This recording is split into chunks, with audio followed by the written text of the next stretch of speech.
Lubha siyang nalungkot. Mabiyayang araw ng Lunes, kapanalig. Kapistahan ngayon ni Santa Clara ng Assisi. Ito po si Sister Rose Agtarap ng Daughters of St. Paul para sa mabuting balita. Pagnilayan natin ang Ebanghelyo ayon kay San Mateo.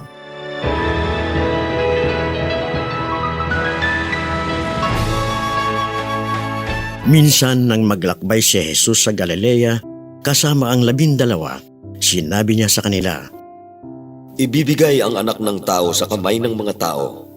Papatayin nila siya, ngunit babangon siya sa 3 araw. Kaya lubha silang nalungkot. Nang makapasok na sila sa Capernaum, lumapit kay Pedro ang mga taga-kolekta ng templo at tinanong nila siya, Nagbabayad ba ng buwis ang guro ninyo? Siyempre, At pumasok si Pedro sa bahay, ngunit agad siyang tinanong ni Jesus, ano sa palagay mo, Simon? Sino ang nagbabayad ng buwis o parangal sa mga hari ng mundo? Ang mga anak ba o ang iba? Ang iba. Kung gayon, di saklaw ang mga anak. Ngunit hindi rin natin dapat saktan ng mga taong ito, kaya pumunta ka sa dagat, maghagis ng bingwit at buksan ang bibig ng unang isdang iyong mahuhuli. May pera kang matatagpuan doon. Kunin mo yon at magbayad ka para sa iyo at sa akin din.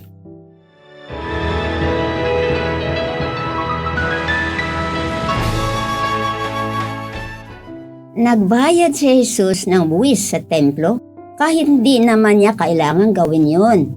Pero para sundin ang batas at hindi masaktan ang mga taong nagmamatyag sa kanya, ginawa niyang milagro ng isda para magkaroon ng perang pambayad ng buwis. Habang nabubuhay tayo sa mundo, marami tayong mga taong kailangang sundin. Dapat sundin ng mga bata ang kanilang mga magulang, na mga mag-aaral ang kanilang mga guro, ng mga kasambahay ang kanilang amo. Kailangan din nating sundin ang mga patakaran ng gobyerno, ng mga institusyon, ng simbahan, pati na ang ating mga kaaway kung may posisyon at otoridad sila. Kailangan ng mga rules and regulations sa lipunan para manatili ang peace and order. Nagkakagulo kapag hindi ito sinusunod at ginagawa lang ng mga tao kung ano ang gusto nila para sa sariling kapakanan.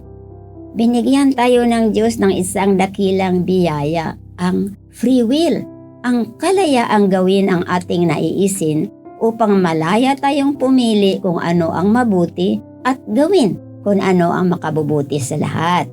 Kaya kapag sumusunod tayo, dapat ginagawa natin ito bilang pagsunod sa Diyos.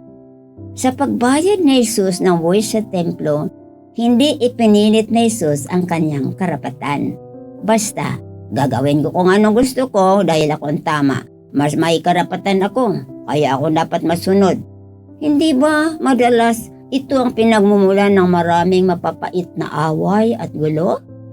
Pinapaalahanan tayo ni San Pablo.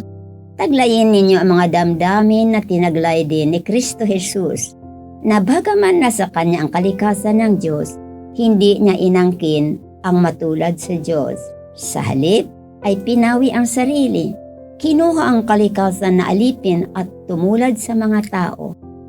Katulad ni Jesus, matutunawa tayong magparaya. Sa ating kilos at gawa, makikita kung totoong sinusunod natin ang ebanghelyo ng pag-ibig. Panginoong Jesus, mabuting Maestro, maunawaan-nawa namin na mas dakila ang magmahal kaysa maging tama. Amen.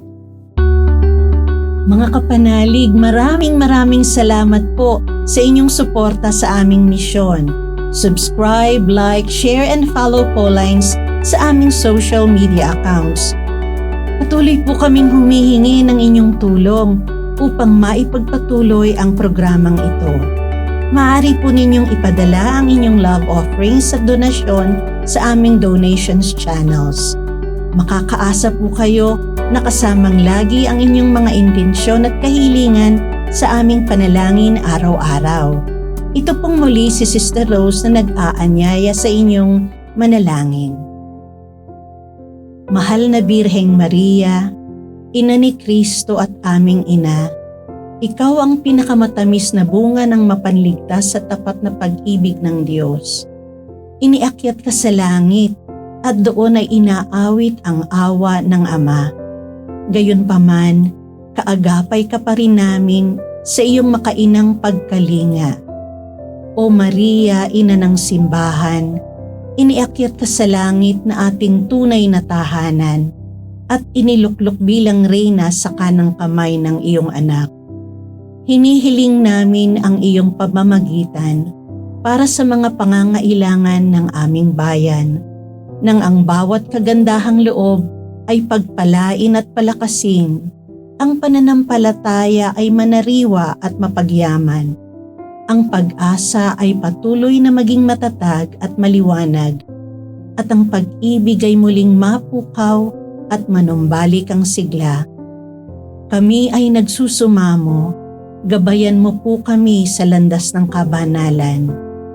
Maria, aming ina, balutin mo ang lahat sa iyong pangangalaga at ilapit kami sa iyong minamahal na anak, si Jesucristong aming Panginoon.